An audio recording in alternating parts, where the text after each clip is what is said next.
દાંતામાં 24 વર્ષના ભાજપના કાર્યકર્તા વનરાજસિંહ બારડે સમગ્ર ગુજરાતમાં ભાજપ સદસ્યતા અભિયાનમાં પ્રથમ નંબર મેળવ્યો છે। તેમણે 34 દિવસમાં 40,151 દાંતા ખાતેથી આ માહિતી સામે આવી છે, જ્યાં તેઓએ 34 દિવસમાં 40,151 સભ્યો બનાવ્યા છે।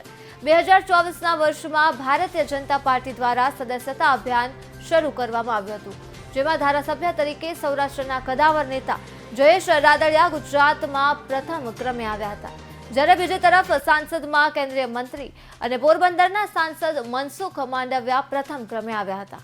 જ્યારે કાર્યકર્તામાં સમગ્ર ગુજરાતમાં દાંતા તાલુકાના અંતરિયાળ વિસ્તારમાં રહેતા વનરાજસિંહ બારડ પ્રથમ નંબરે આવ્યા હતા। આ ગામમાં રહીને અમે લગભગ 14 સપ્ટેમ્બરના રોજ ભાજપનું સદસ્યતા પર્વ ચાલુ થયેલ, તેમાં હું ભાજપનો સક્રિય સભ્ય બનેલ। ત્યારબાદ ભાદરવી પૂનમનો મેળો આવતા અમે એક અઠવાડિયા માટે માઈ ભક્તોની સેવામાં જોડાયેલા હતા।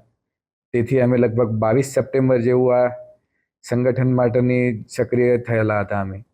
ત્યારબાદ અમે લગભગ વિવિધ ટીમો બનાવીને દાંતાના અમુક એરિયા વાઇઝ વિભાજન કરીને સમગ્ર ટીમોને અમે સવારથી લઈને સાંજ સુધી લોકોએ રાત દિવસ જોયા વિના અમારા માટે આ ભાજપની વિચારધારા ફેલાવવાનું કામ કરેલ છે। તેમાં અમે સફળતા મેળવી છે। અમે ટોટલ 34 દિવસના ટૂંકા સમયગાળામાં 40,151 સભ્યો બનાવીને ગુજરાતમાં પ્રથમ ક્રમે આવેલા છીએ।